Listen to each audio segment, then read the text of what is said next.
What is a secret that you will never tell anyone? Story 1. About a week before I graduated high school, my family experienced a massive house fire. We lived out in the country, and since no one was home, by the time anyone noticed it was on fire, it was already too far gone. Flames were shooting 30 feet above the roof. We lost everything, but thankfully we had insurance and no one was hurt. At the time, I was taking a chemistry class where about 70% of the grade depended on a lab notebook that was graded all at once at the end of the semester. We would do labs every week and then complete write-ups in the notebook. Unfortunately, I had been slacking off and was way behind on the assignment. To catch up, I would have needed to pull a few all-nighters just to turn something in. The day after the fire, I went to class and told my teacher that my notebook had been destroyed in the fire and that I had no idea how I would ever complete the assignment. He was incredibly kind, told me not to worry about it, and gave me 100% on the entire assignment. He said I had bigger things to worry about. I was about to graduate, and he hoped my family was doing okay. Well, the notebook was in my car the whole time. I threw it away and swore myself to secrecy. Story 2. When I was in high school, I had trouble talking to people. I was the shy kid. One day I found out my cousin went to the same school. He was in a similar boat as me, though he was more social and funnier. However, he didn't really click with others, just with me. We became best friends and had a blast at lunch every day.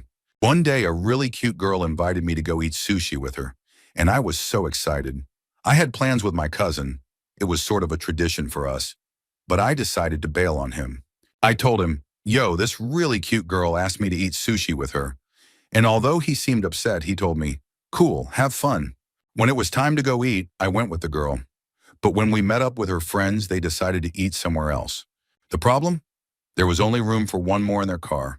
Without hesitating, the girl said yes, hopped in, and left me behind. I was devastated. I didn't have the courage to face my cousin or tell him what had happened. As I walked through the hallways, I was scared of running into him. Eventually, I passed by the library and saw him sitting there, alone passing the time. It broke my heart.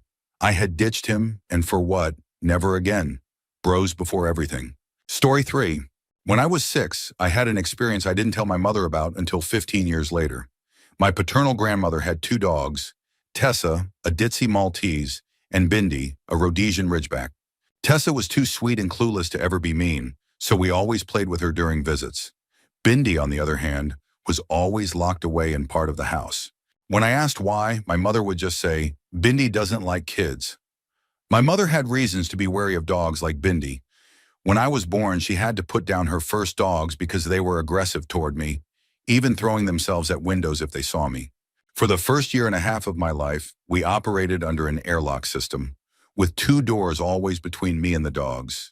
When my grandmother moved to the house directly behind ours, we installed a gate between our yards. Suddenly, Bindi was accessible. We kept a respectful distance from her most of the time. One day, I was playing in the garden with KD, our very patient Labrador. We were playing circus, a game that KD endured with endless patience. The only thing that ever made him mad was seeing a horse. Bindi wandered into the yard and started watching us. In a burst of foolishness, I ran toward her, trying to involve her in the game. She panicked and bit me. Not hard, but enough to leave some indents and a small bruise. I didn't bleed, but I was scared. So I cried and sulked in my cubby house until I calmed down. I knew I couldn't tell my mom because I'd get in big trouble for playing with Bindi. The next day I was back in the garden with KD, and Bindi was there too, but I ignored her. For weeks I avoided her whenever she came near. Then something changed. Bindi started following me everywhere. She'd sit with me, cuddle on the sofa, and stay at my side wherever I went. It was like she was making up for that bite. From then on, she became my sweet and loyal companion. We were best friends for 4 more years until she passed away. My parents always remarked on how miraculous it was that Bindi, an old ornery dog who hated everyone, had suddenly become this oversized lapdog. Even years after her passing, they marveled at her transformation. I didn't tell my mom until my 20s that the reason Bindi loved me so much was because she had bitten me. Story 4. When I was in 2nd grade, I had one of the most humiliating experiences of my life. 3 days in a row. My teacher had a strict policy, no bathroom breaks, even during free time in class. The first 2 days, I ended up wetting my pants in class because she refused to let me go. The 3rd time, I spent 10 minutes begging her before she finally relented, but I didn't make it. I wet my pants on the way to the bathroom. My family only knows about one of those incidents, but I had to endure the embarrassment 3 times, all in the first week of school. After that, I started bringing a water bottle to class and discreetly peeing in it whenever I had to. I did this for the rest of the year.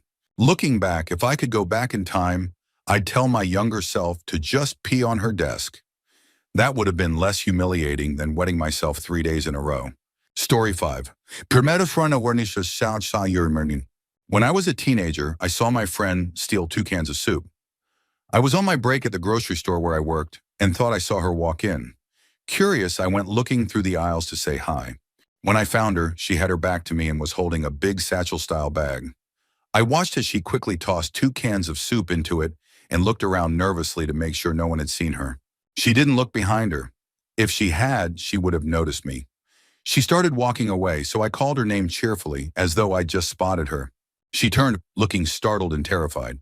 She stammered out a quick hello and said she had to run to her mom's car because she forgot something. She didn't come back inside. This was a 16-year-old girl with 3 younger sisters and a single mom who was battling addiction. She had to be more of a parent than her mom ever was. If she was desperate enough to steal 2 cans of soup so her family could eat that night, who was I to embarrass her or say anything to anyone? Story 6. Around 10 years ago, when I was a teenager, my dad, who worked in the video game industry, gave me a high-end gaming laptop worth $3,000. He didn't need it, but he made it very clear. No drinks near the laptop because I was notoriously clumsy. One night, I brought a huge bowl of cereal into my room and set it next to the laptop while I went to get a spoon. I had a blanket over my shoulders and, as I sat down, I accidentally flipped the bowl over. Milk flooded the open laptop. I panicked. I turned it off, cleaned it as best as I could, and went to bed, terrified. The next day, the laptop wouldn't turn on. When my dad asked what happened, I lied, saying it worked perfectly the night before. Years later, I finally confessed to him. To my surprise, he had no idea what really happened. He wasn't even mad. He laughed it off and was impressed that the story had gone viral online. Telling him the truth felt like a huge weight off my shoulders, and I'm glad I finally owned up to it. Story 7. When I was 8 years old, we had pet mice. One of our female mice gave birth, but she started eating some of her babies. I was horrified and distraught. Why would a mother do that to her own babies? Upset and angry, I rushed to tell my stepfather. Instead of comforting me, his reaction was monstrous. He forced me to kill the mother mouse. He filled the sink with water, dragged me into the kitchen, and grabbed my hand. Despite my cries and struggles, he made me hold the mother mouse underwater until she drowned. I was sobbing the entire time, desperately trying to pull my hand away, but he wouldn't let me. As if that wasn't horrifying enough, he then took the surviving baby mice and fed them to his fish. I think it was called an Oscar fish, though I'm not entirely sure. I was too young to understand everything, but I knew this was wrong. My stepfather was a deeply abusive and deranged person. Eventually, my mom left him after he beat her so badly that she almost didn't survive. To this day, I've never told anyone this story. Even though I was just a kid and I know he forced me, the shame and pain still linger. Story 8. I was walking my dog on a dirt road near my subdivision. This road ran parallel to several backyards and was lined with trees, making it feel like a secluded nature trail. It was my escape from people and noise. One morning as I was walking, I spotted 2 of my neighbors. They were both married to other people. They were making out and clearly about to take things further. They were so engrossed in each other that they didn't hear me approaching until my dog barked. We all froze for several seconds, just staring at each other in stunned silence. Then, without a word, they bolted in the direction of their respective backyards. I knew both of them, but we weren't close, and I didn't know their spouses well either. I decided to keep what I saw to myself. Neither of them ever acknowledged what happened, and I've never mentioned it to anyone. I have no idea if that was a one-time thing or part of a long-term affair, but I never saw anything like it again. Story 9. Last Christmas, it was just me and my mom. She's the only family I have. She had prepared a lot of food for the day, but she started drinking heavily and got completely drunk. I didn't realize how bad it was because I was only 17 and had little experience with alcohol. At one point, she tried to cut a piece of pork to give me, but she was so drunk that she couldn't even manage that. About 20 minutes later, she was trying to take the pork out of the oven and ended up dropping it on the kitchen floor. Hot oil spilled everywhere, coating the floor and making a huge mess. As she clumsily tried to pick up the food, she slipped on the oil and hit her head on the floor. She wasn't knocked unconscious, but she was dazed and confused. I had to clean the food off the floor, wipe the oil off her, and carry her to bed. After that, I spent the rest of the night cleaning the kitchen. Once everything was as clean as I could get it, I drove around town looking for a place to eat on Christmas, but nothing was open. I ended up going to bed hungry. To this day, the only person who knows about that night is my girlfriend. Storytime. I've never shared the full details of this story because I'm still deeply unsettled by what I witnessed, or think I witnessed. It's one of those things where no amount of talking about it would ever change what happened. A few years ago, I visited my mother's hometown in Mexico with her and my younger sister. This was shortly after the Durango plane crash, and the anxiety from that, combined with adjusting to the time difference, kept me up late at night. We were staying at my great-uncle's house, where I was sleeping on a futon while my mom and sister shared the bed. One night, as I lay awake playing games on my phone, I heard a gunshot. I live in a dangerous neighborhood back home, so I didn't think much of it at first. Then I heard 2 more gunshots, much closer this time. I thought it could be someone drunk. It was wedding season. Or maybe I was hallucinating from exhaustion. No one else woke up, so I stayed quiet and tried to go back to sleep. The next morning, my mom asked if I'd been awake the previous night. When I said yes, she asked if I'd heard anything. I told her I'd heard gunshots but didn't think it was anything serious. Her face went pale. She told me that the neighbor 2 houses down had murdered his wife with a shotgun that night. The entire town knew, and he was arrested quickly. She had been shot at least twice. I asked if anyone else had been hurt, but my mom said it was just the wife. The town was close to a city with strict gun control laws, so firearms were rare. But here's what I can't stop thinking about. The first gunshot I heard, it didn't sound like the shotgun. It was sharper, more like a handgun. Who fired that first shot? Did the wife have a gun and try to defend herself? Was it just a drunk person, as I originally thought? Or did someone else die that night and no one knows about it? I've tried asking people in the town, but no one else seems to have heard that first shot. Just the 2 from the shotgun. It's a small town where everyone knows each other, but even they didn't suspect the neighbor was capable of this. I don't know if I want to know who fired that first shot. The uncertainty still haunts me. Story 11. When I was in 6th grade, my math teacher held a contest where teams of 2 had a week to guess how many jelly beans were in a large container.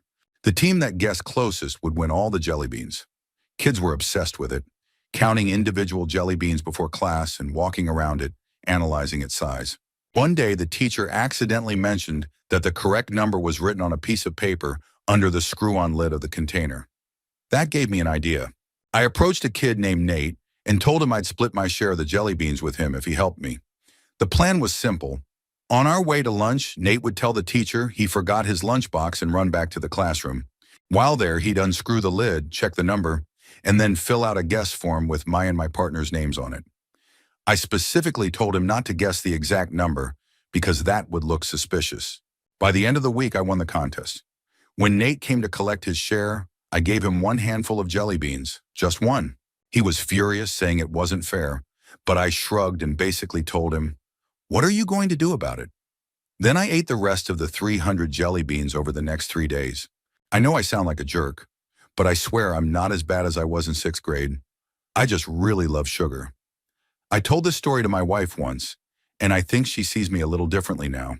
Story 12. I'm a gay man, and a while back, I met an older guy online. We clicked immediately, playing games together, chatting a lot, even FaceTiming. I thought we were just good friends until one day he admitted that the only reason he started talking to me was because I seemed gay. He wasn't wrong. After a few dates, we ended up hooking up a few times. Then, just weeks later, my parents invited me to a family event to meet some distant relatives. I didn't really want to go, but my cousin convinced me it could be fun. At the event, I was surrounded by unfamiliar faces. My grandfather has 11 sisters and 2 brothers, so the family tree is massive. But then I saw someone I recognized, my internet friend. We pretended to be meeting for the first time and quietly tried to piece together how we were related. It turns out he's my grandfather's sister's son, my first cousin once removed. To make matters worse, he's married with 3 kids. he had told me he was single. After that awkward encounter, we distanced ourselves from each other, though we occasionally still play games together on Steam. I've never told anyone about this because, well, who would want to hear it? I had this with my first cousin once removed, and a married man. It's a secret I plan to keep to myself. Story 13. From fourth grade until my senior year of high school, one of my best friends was a compulsive liar. I loved this kid like a brother. We did everything together, and he had this amazing ability to make me forget about my own problems when we hung out. He was genuinely a nice guy, but the lies started early on, and I still remember the first one he told me. He claimed to have written a song and sang it for me. I instantly recognized the song but didn't call him out. I thought he was just joking. As time went on, the lies grew. By high school, he was lying about everything: his parents, his job, who he hung out with, and what he was doing when I'd ask him to hang out. For a while, I thought he just didn't like me anymore. After high school, we lost touch. Then one day I was out running and he stopped in his car. We hadn't spoken in years, but he pulled over and we ended up talking on the side of the road. He told me he missed me and wanted to hang out again. I followed through and messaged him a couple of days later. No response. After that, his life seemed to spiral out of control. He started arguing with his parents and eventually got kicked out of their house. In 2013, he moved in with another friend and their parents, but they kicked him out too. He ended up living out of his car. One night, he asked if he could crash at my place for a few nights. I said no, even though I could have said yes. By then, the years of lies had chipped away at our friendship. I didn't feel like he was my best friend anymore, or even a friend at all. After that night, we never spoke again. Story 14. When I was about 5 or 6 years old, I got in trouble for saying a silly word. My mom warned me that if I said it again, she'd wash my mouth out with soap. Being a kid, I inevitably said it again. True to her word, she dragged me into the kitchen, made me sit on the counter, and stuck a bar of soap in my mouth. I had to sit there with it for what felt like forever, and it tasted horrible. When my dad found out, he was furious. A massive argument broke out between my parents. It ended with my dad holding my mom down on the sofa by her throat and then taking me out of the house. We drove around all day, and I remember feeling like my whole world was falling apart. I didn't fully understand what was happening, but I knew things would never be the same. When we returned that evening, the house was in chaos. Bags were packed, and my mom had smashed a large glass-encased radio and vinyl player from the 80s. There was blood everywhere. My memory fades to black after that. Even as a kid, I knew something was profoundly wrong. That moment stayed with me, shaping who I am today. It's the root of my attachment and abandonment issues. It's why I find it so hard to trust anyone, and why the moment I sense something is off with someone, my defenses go up and I emotionally shut down. I do everything independently because relying on people has only ever let me down. This experience has left such a deep scar that I struggle to see myself ever having a truly happy relationship. Whoever I end up with would have to understand and accept these deeply ingrained issues. And honestly, I'm not sure anyone would want to take that on. Story 15. I used to work at an adult foster care group home, and it was one of the hardest experiences of my life. One of my coworkers was always high during her shifts, and her behavior quickly escalated into abuse toward the residents. I reported her to management multiple times, but no one took it seriously. Eventually, I had enough and decided to take matters into my own hands. I anonymously contacted CPS, Child Protective Services, and APS, Adult Protective Services, and reported the abuse. I also reached out to the Rights Office and other organizations, making as many calls as I could. Someone had to care about these vulnerable people, even if the management didn't. No one believed my claims until one of the residents was raped. That tragedy set off a chain reaction, and suddenly everyone wanted to know who had been anonymously complaining. They even suggested that the person should show their face, since they had been so right. I never came forward, but I was relieved when all the staff, including the managers, were investigated and ultimately fired. Still, I hated every moment of working there. I worked over 100 hours a week just to ensure the residents weren't being abused on my watch, but I still feel like I didn't do enough. Some days the guilt is overwhelming and takes away my appetite for weeks. I'll never understand why some people work at group homes if they don't genuinely care about the residents. No one forced them to take the job. It's not hard to be a decent human being, especially to those who can't fully comprehend or navigate life. Story 16. It was 1969, and I was 11 years old. My bedtime was 9 p.m., but around 9:30 the phone rang, and I picked up the extension near my bedroom. It was my mom's best friend Charlotte in absolute hysterics. Her ex-husband Jack had a rifle pointed at her, and I could hear him threatening to kill her. I was terrified, but what scared me even more was realizing that my mom was going to drive over to Charlotte's house to intervene. Back then, the police wouldn't respond to domestic disputes, so my mom felt she had no choice. Without her knowing, I threw on some shorts and quietly climbed into the back seat of the car, lying flat on the floor. I stayed silent as she drove across town into an incredibly dangerous situation. When we arrived, Charlotte was outside in just her bra and panties, blood dripping from her nose and ear. Jack stood nearby, holding a rifle aimed at her. My mom got out of the car and started talking to him. For over half an hour, she calmly but firmly negotiated with him until he finally handed her the rifle. She then helped Charlotte into the front seat of the car and drove us all to the police station. On the way there, Charlotte told us she had called the police 5 times that night, but no one would come. When we got to the station, my mom confronted the police chief. As I hid in the floorboard, I heard her address him by his first name, Mike, and threaten him. "I'm going to make sure you don't even get elected dog catcher if you don't go and throw him in jail now." Years later, we never spoke about that night, but it stuck with me. My mom passed away 6 years later, but her courage and strength that night have stayed with me ever since. She will always be my hero. Story 17. From 2015 to 2017, I worked for what I thought was my dream company. My dad had worked there for 20 years, and I believed they treated him well. The pay was great, and I loved the work. During those 2 years, I thrived, receiving great reviews and forming strong relationships with my clients. But after 2 years, the department was restructured, and the last 10 hires, myself included, were laid off. It felt like my world collapsed. My clients and managers complained to no avail, and though some clients wanted to hire me, their offers required relocation, which I couldn't afford. I tried to stay positive, leaning on the grit I'd inherited from my tough, military agricultural family, but being jobless for 3 months in a small town with limited opportunities and $1,700 a month in student loan debt weighed heavily on me. I've always owned firearms for hunting and protection. One night, while spiraling in my thoughts, I found myself holding one of my guns, considering the unthinkable. But when I checked the chamber, a wave of clarity hit me. I put the gun down and cried myself to sleep. A moment of vulnerability that was hard to admit as a 6'7", 300-pound man. The next morning, I collected all my weapons, guns, bullets, bows, arrows, knives, and gave them to my dad. I simply asked him to lock them up and told him I'd ask for them back someday. He didn't ask questions. He just agreed. Deep down, I think he knew what was going on, but he never brought it up. A week later, I reconnected with the woman who would later become my wife. She encouraged me to go back to church, where I found strength and purpose again. 4 months later, I secured a temp job, which led to another and eventually a full-time role in my current career field. About a year ago, just before I got married and moved out, I asked for my guns back. My dad handed them over without saying a word about that night years ago. No one knows I was contemplating suicide that night, outside of possibly my dad. It scares me to think how low I was, but I remind myself that I persevered. I don't share this with loved ones because I don't want them to worry, especially now that I'm in a much better place. Story 18. When I was living on an American military base in Germany, I used to sneak into the tiny convenience store and read porno magazines.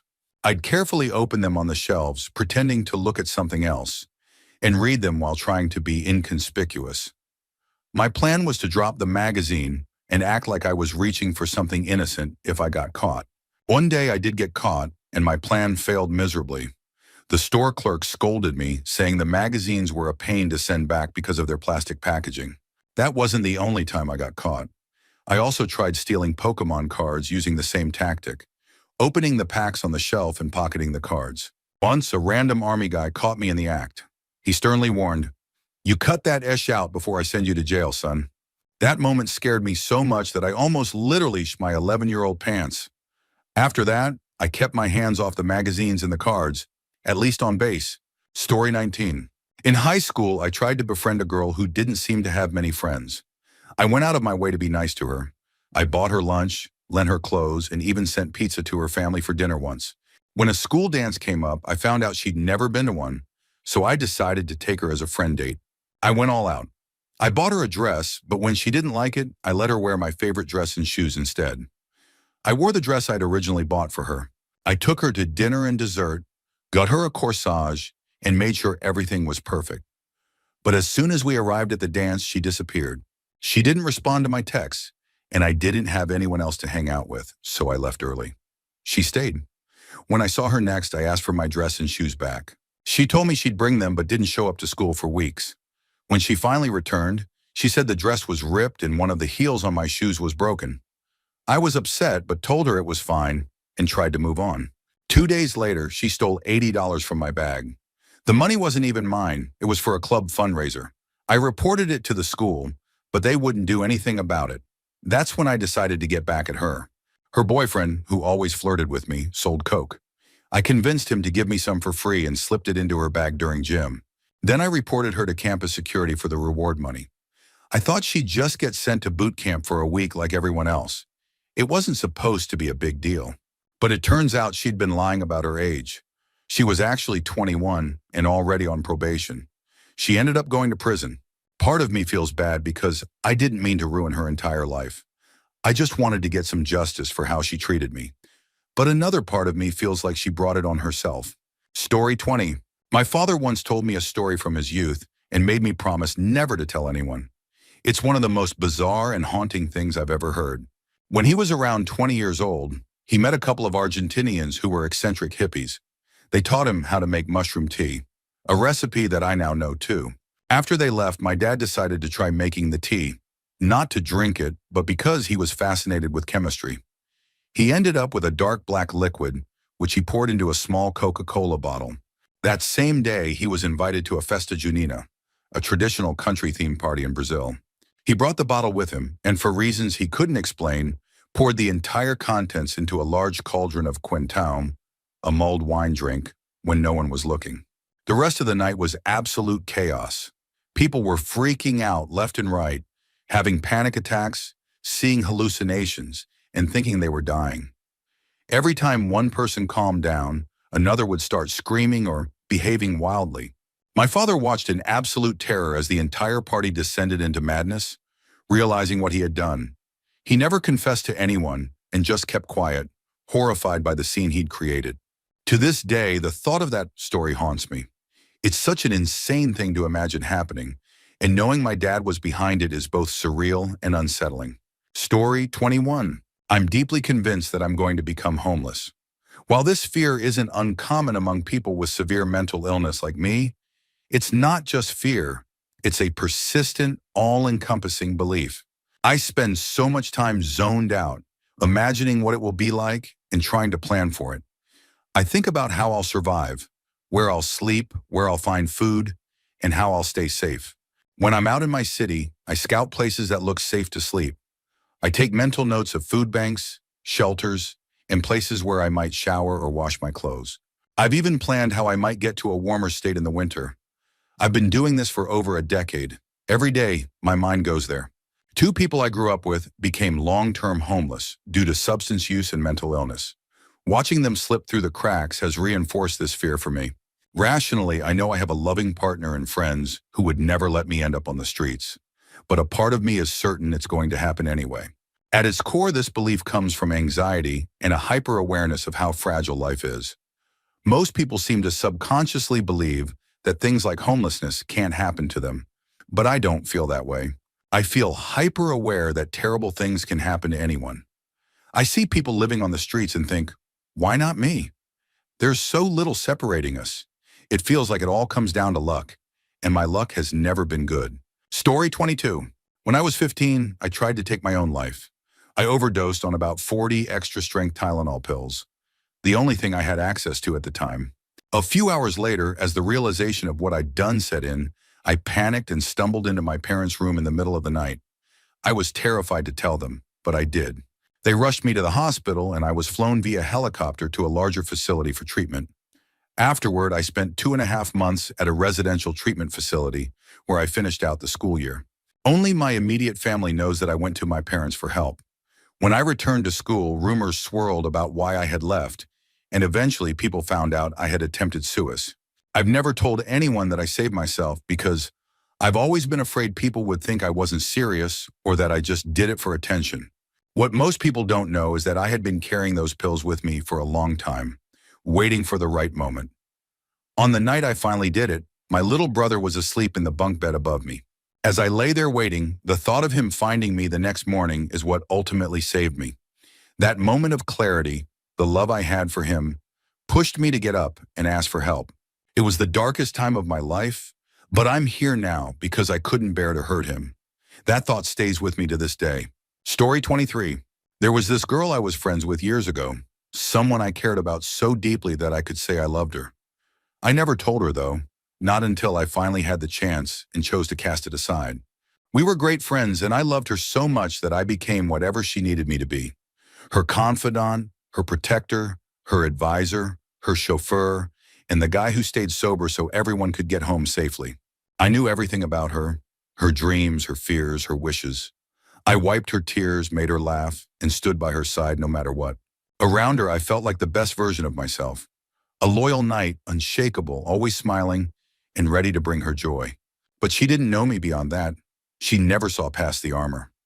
My mind is a nightmare, shaped by a tough upbringing, riddled with anxiety, panic attacks, and a deep lack of self-respect. I struggled to sleep, felt like a zombie, and at my lowest points thought I might die at any moment. Yet I always stood by her, hiding everything I was going through. One night we were lying on the ground drinking, and she told me she loved me. It was the best feeling I've ever had, even to this day. But I couldn't accept her love.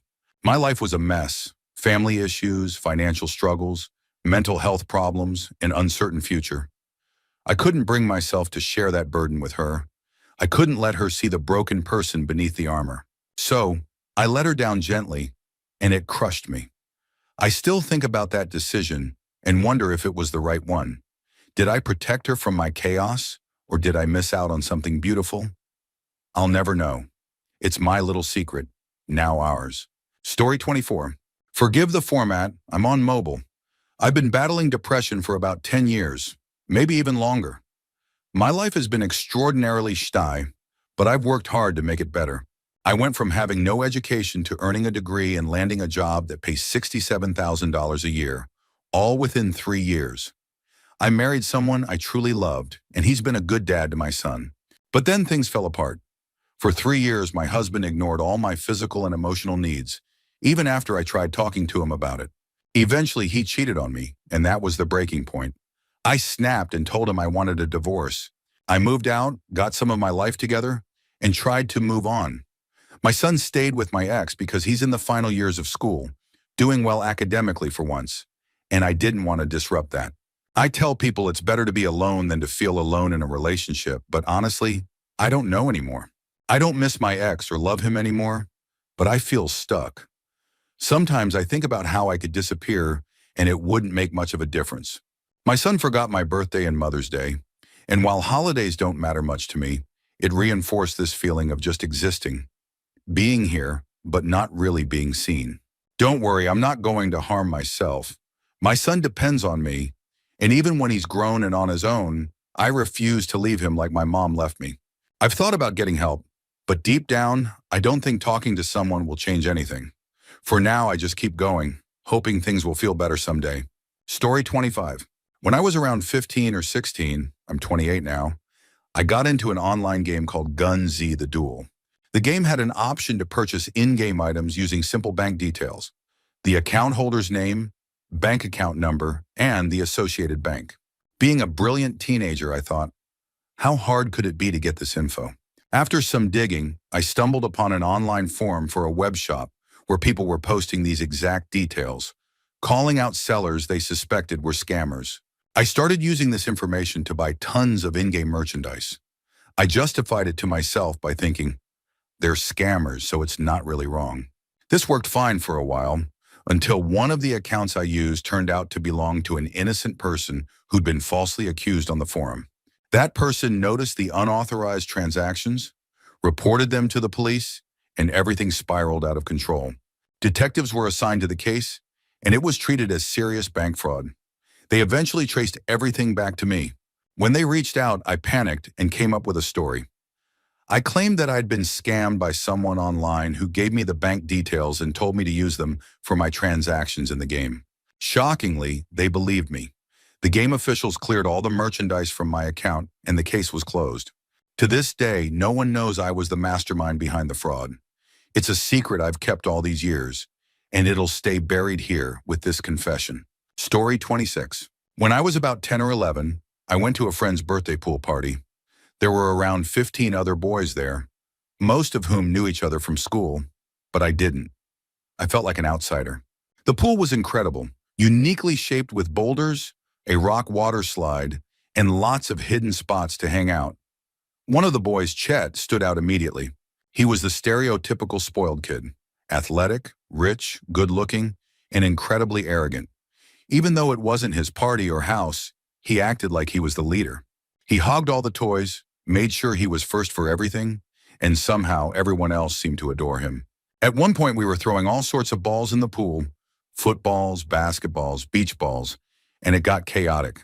I noticed that with all the balls flying around, it was dangerous to keep your head up in the water if you were in the middle of the pool. So when Chet was in the middle of the pool, I positioned myself on a step near a boulder. It gave me cover and great leverage.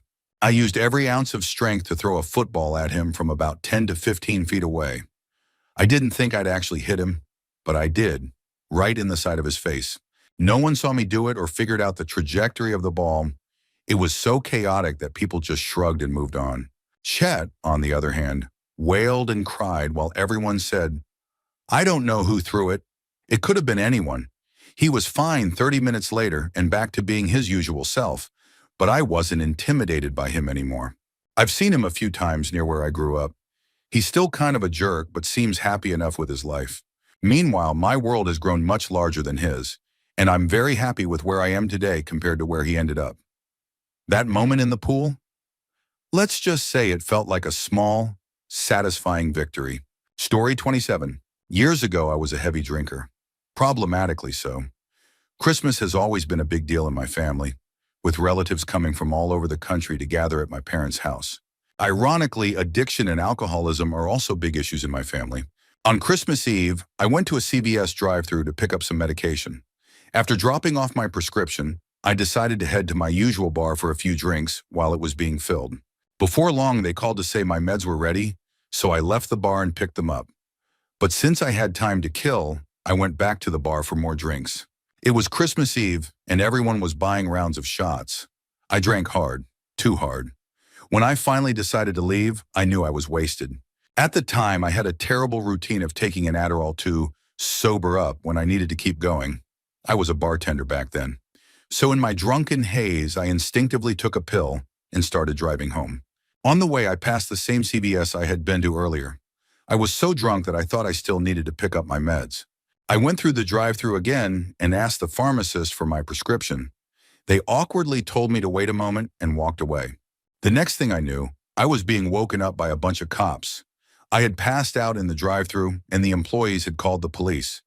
They asked me to park the car and step out. At that moment, the gravity of the situation hit me. I realized I was about to get arrested on Christmas Eve, and my entire family would find out. The shame of disappointing my mom overwhelmed me.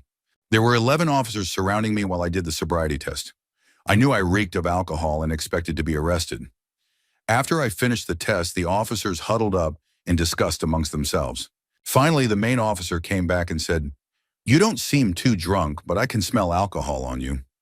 I'm not going to arrest you, but I can't let you drive." I was so relieved I almost cried. One of the deputies drove me home and scolded me the entire way about how lucky I was. He told me how dangerous my actions were and how easily this could have ended much worse. I've never told anyone this story, but it's one of the worst things I've ever done and gotten away with. It's a painful reminder of who I used to be. This happened over a decade ago, and I've since gotten help. I'm grateful to have turned my life around. Story 28. I come from a large family in a predominantly Islamic country. In this country, not only are Christians segregated, but they are also physically marked, similar to what happened during the Holocaust. My parents decided to convert to Christianity after I was born, and our lives turned into a nightmare. My Islamic relatives shunned my parents immediately. When I was 5, my grandmother arranged for me to be sold to the Brotherhood while my mom was at work. It turns out there were even doctors interested in buying me. That was the breaking point. We had to leave everything behind and flee the country. A relative helped to sponsor our visas, allowing us to escape, but things didn't improve much. Growing up, my parents and I were never invited to family parties, vacations, or gatherings. While my extended family formed bonds and built memories, I stood on the outside, watching from a distance. To make things worse, my dad, a sociopath, became a leader in another religious community. He preached values he didn't live by, making me resent religion even more.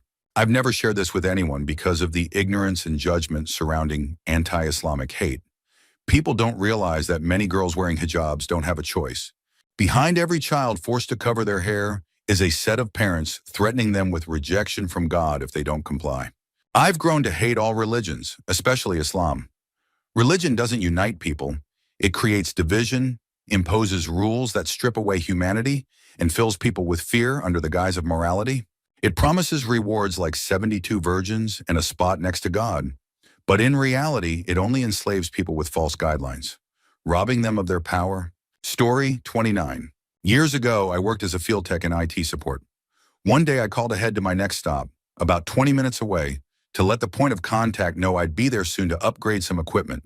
She mentioned she had to run to another office but would leave the door unlocked because someone was coming by to pick up a package. When I arrived, the office was empty, just as she said, so I got to work swapping out the old gear for the new.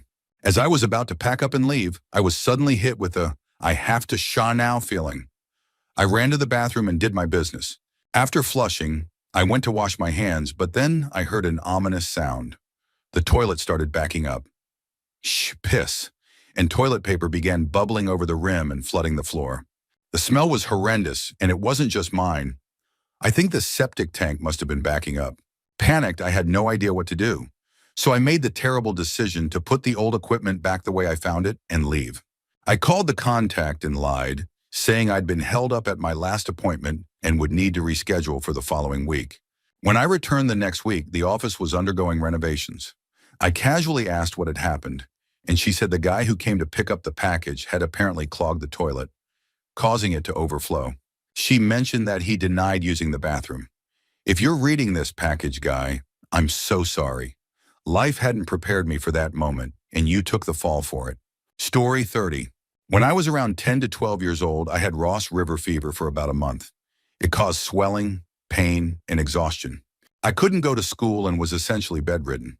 We lived in the Australian outback, so babysitters weren't an option. My parents had to work, but my dad would check on me during lunch breaks. Other than an incident with shooters on the property, everything went fine. I was too weak to even get out of bed, so there wasn't much trouble I could get into. About a year later, we had a creative writing assignment at school, and I decided to write a fictional story inspired by that time.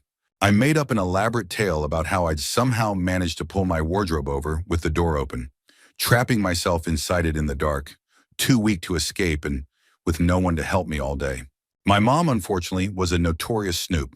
She had zero respect for my privacy and went through my things regularly. One time she found a Reader's Digest under my pillow and, without checking, assumed it was an underwear catalog and hit me with it. One day I came home from digging forts or wandering the scrub, and I found her in my room, clutching my creative writing book and crying her eyes out. She thought my fictional story was real and that I'd been trapped in a wardrobe while I was sick. I was furious that she had read my writing but decided to play along. I told her it really happened, even managing to squeeze out a tear for good measure. She was beside herself with guilt and terrified that the teachers would find out I'd been left alone while I was so ill. Nearly 30 years later, she still brings it up occasionally, saying it haunts her to this day. She's still just as nosy and disrespectful of people's privacy, so I've never told her the truth. She'll likely go to her grave believing that story was real. Story 31. When my friend and I were 7 years old, we had a neighbor named Tracy who lived across the street. Tracy was awesome. She was friendly and had 2 big golden retrievers we loved to play with. Whenever we saw her outside with her dogs, we'd usually run over to talk to her and spend time with them. One day, we wanted to visit her and her dogs. We knocked on her front door but got no response. Being the stupid kids we were, we decided to check her sliding patio door. When we found it locked, my friend grabbed a rock and started smashing the lock until it broke. We let ourselves into the house thinking we'd find her dog somewhere inside. The house was eerily quiet, but we didn't think much of it. As we searched, I spotted a bowl of Hershey's Kisses on the kitchen counter and decided to help myself. I ate at least 15 to 20 of them, leaving the wrappers scattered on the counter. Meanwhile, my friend went upstairs and found $5 in Tracy's bedroom. He decided to take it so we could buy ice cream from the truck that came through our neighborhood daily. After exploring for a bit, we heard the ice cream truck outside. We left Tracy's house, bought ice cream, and didn't think twice about what we'd done. A few days later, we saw Tracy parking a U-Haul truck in her driveway. We ran over to say hi and asked her about the truck. She told us that someone had broken into her house, eaten her candy, and stolen money from her bedroom. She said she was moving to live with her mom because her ex-boyfriend, who had been stalking her for 5 years, had likely found her again. Tracy believed he was responsible for the break-in. We acted shocked and said, "What a jerk," not realizing the gravity of what we had done. Later, the police came by to take statements from Tracy and the neighbors. Luckily, they didn't come to my house. 20 years later, I ran into Tracy at an H&M store. We caught up for 2 hours talking about life, music, and movies. At one point, she brought up the break-in from years ago, saying her ex was arrested a couple of months later and charged with theft and breaking and entering. I smiled and said, "Good thing you caught him," while hiding the truth about that day. Story 32. As a kid, my dad was distant and uninvolved. He never took us on holidays, to the movies, or to restaurants, even though we could afford it. He seemed to despise my mom, likely because their marriage was arranged. Very common in India. He focused entirely on work, rarely asked how I was feeling, and never gave me advice. He was like a robot coming home, eating, sleeping, and going back to work the next morning. To be fair, he probably had a lot of work stress, as he was a scientist in one of India's top institutes. Still, his lack of engagement hurt. Fast forward to when I moved to Europe, graduated, and started my career. Our relationship had started to improve, and I began sharing more with him. One day I saw a heartfelt post on Facebook about how to raise kids and sent it to him. I didn't think much of it, but he called me soon after, clearly panicked. For the first time, he opened up to me, crying as he apologized for how he had been as a father. I assured him that I was doing well and that it didn't matter anymore. 2 days later, my mom called me repeatedly during the night due to the time difference.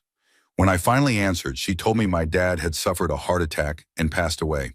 I can't shake the feeling that my message made him realize his mistakes and overthink them to the point of triggering the heart attack. I've never told anyone in my family about this. They all believe his death was due to work stress. I still vividly remember his last phone call and how emotional he was. The guilt of possibly contributing to his death weighs on me, even though I know he loved me. Story 33. Years ago, I spent my summers working at a camp deep in the woods. The camp was spread out, with activities and buildings scattered throughout. One weekend, everyone had gone out to enjoy the day off. I decided to have a little me time and went into town for a nice Mexican dinner. A plate of quesadillas smothered in queso sounded perfect. After dinner, I headed back to camp, parking in the staff parking area, which was a dirt road in the woods. From there, it was about a 7 to 8 minute walk to the main camp area. It was around 7:30 p.m., and I figured I had plenty of time to get back and relax before anyone else returned. But then, the rumblings began, the kind that signals something serious. At first, I brushed it off. I've been in situations before where I had to wait a while to find a bathroom, and I've always managed to hold it together. But this time, it was different. As I walked, the urgency hit like a freight train. Beads of sweat started forming on my forehead. My gut felt like it was staging a full rebellion. I picked up my pace and then panic set in. I don't think I'm going to make it. The pool house came into view. Yes, salvation! It was empty and I knew I could slip in unnoticed. I was so close. 25 steps away, then 20 steps, then 15. I clenched harder, praying for strength. 10 steps. The dam burst. I froze mid-stride, desperately trying to stop the flood, but it was too late. My bowels betrayed me in the most epic way. Once the immediate pressure subsided, I regained enough composure to shuffle my way to the pool house. Cheeks clenched, dignity hanging by a thread. Inside, I made it to the toilet just in time for round 2. What followed was a scene straight out of the infamous Amazon reviews for Haribo sugar-free gummy bears. Wave after wave of destruction left me in awe of my own digestive system. The boxers? Beyond saving. They had heroically absorbed the worst of the disaster and had to be retired. I found a plastic grocery bag, wrapped up the evidence, and silently said a few words of gratitude for their sacrifice. Commando and humbled, I made my way back to main camp. I found a trash can tucked away from the main paths and discreetly deposited the bag. By some miracle, no one was around to witness my shame. To this day, I'm grateful for those form-fitting, stretchy boxers. If you ever need a pair of underwear that can keep your secrets safe, trust me, invest in good ones. They just might save your dignity, or at least most of it. Story 34. When I was 8 years old, I almost did something horrifying to my 3-year-old brother, though at the time, I didn't realize just how bad it could have been. We were at a playground with one of those multi-level towers with ladders and slides. There had been some construction nearby, and on a previous visit, my friend and I had, for reasons I can't explain, hauled a couple of cinder blocks up into the tower. On this particular day, I was up there alone when I saw my little brother toddling over. I had some tension with him, as siblings often do, but I distinctly remember not feeling malicious. I wasn't thinking about hurting him, much less killing him. I just thought it would be funny to scare him. As he reached the base of the ladder, I pushed one of the cinder blocks over the edge. To this day, I don't know exactly what happened. He wasn't directly under the block when it landed. It only clipped the tip of his big toe. I assume he stepped back or slipped, but instead of a life-altering tragedy, he ended up with a broken toenail. He screamed. My mom came running, and a trip to the ER ended with some nail trimming and a bandage. No lasting harm. Now my family jokes about it as the beginning of my brother's extremely injury-prone childhood. They have no idea how close it could have been. I laugh along, but inside I can't help wondering if that moment says something darker about me. Story 35. When I was in high school, my family went out of town for a weekend and left me home alone, trusting I'd be responsible. And I mostly was a good kid, but I was also a teenager. Naturally, I invited some friends over to drink beer, smoke weed, and smoke shisha. During the night, one of my friends, in a drunken stupor, dropped a coal from the shisha onto the hardwood kitchen floor. It burned a quarter-sized hole. I knew my parents would be furious if they found out. There was no doubt in my mind that there would be serious consequences. For the first week after they returned, I was a nervous wreck, waiting for them to notice. Nothing. By the second week, I realized I needed to cover my tracks. One day, while my mom was making dinner, I casually walked into the kitchen, pointed at the burn mark, and let out a surprised gasp. "Mom, what's this burn mark on the floor? Did you drop something?" She looked at it, thought for a moment, and said, "Oh, I must have dropped something hot while cooking." That was it. The mark never came up again. I was in the clear, and my cover story held strong. Looking back, I'm amazed I pulled it off. But the stress of those first 2 weeks was enough to make me think twice about throwing another party. Story 36. This is one of those wild stories I don't talk about with anyone except the 2 friends who were there with me. A few years back, we went to a new wing restaurant that had just opened, excited to check it out. We were enjoying some beers when suddenly, across the room, this guy threw a glass at a waitress's feet, thankfully missing her, and started shouting. He and his girlfriend looked like they were on something. Meth, most likely. After yelling for a bit, the guy stormed into the bathroom with his girlfriend. While he was in there, my friends and I quietly agreed that if he came out and started trouble, we'd have to step in since most of the other customers were older or women. When he finally came out, it seemed like he was leaving peacefully. The manager had already called the cops, so we figured it was over. But as he was walking out, an older man in his 60s said, "You need some respect." That set the guy off. He turned around and punched the older man in the face. In a split second, I jumped up and tackled the guy into the bar area, knocking over stools and tables in the process. I pinned him down and started dragging him out of the restaurant, but his girlfriend began punching me in the back and neck. While I was trying to block her, the guy got loose and started swinging at me. I'd had enough. I grabbed him by the neck with both hands and slammed him against the window. Then, in a final burst of frustration, I threw him onto an older couple's table, which broke apart, sending beer, nachos, and wings flying everywhere. At that point, his girlfriend screamed, "He's only got one arm, let him go! For F's sake, let him go!" I immediately froze. The guy had been wearing a leather jacket, so I hadn't realized he was missing an arm. Horrified, I let him go, but then he picked up a chair with his one arm and tried to swing it at me. My friend stepped in and knocked him down with one punch. The couple quickly fled before the cops arrived. When the police got there, they took our statements. The officer asked if I wanted to press charges, and I replied, "What would I get, his other arm?" Everyone laughed, including the cop, and we were let go since it was clear I was defending myself and others. The restaurant was trashed, so we ended up going to another place to finish the night. My friends and I don't talk about it much because, well, we beat up a one-armed man. Even if he deserved it, it's not a story people tend to react well to. Story 37. When I was 15, my family hosted our annual 4th of July party, a tradition I always looked forward to. It was a mix of family, friends, and coworkers. My dad's best friend Jim was a regular at these parties, and that year, he brought some family members who were staying with him for the summer. 2 nephews and a niece named Emily. The moment I saw Emily, I was stunned.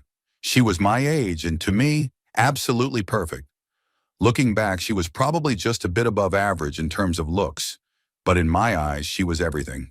I couldn't stop thinking about her, but was too shy to even say hello. I figured I had time. She was staying with Jim, and I could work up the courage eventually. A week later, I overheard my dad and Jim talking and learned that Emily and her brothers were only visiting from out of state on the other side of the country. My heart sank.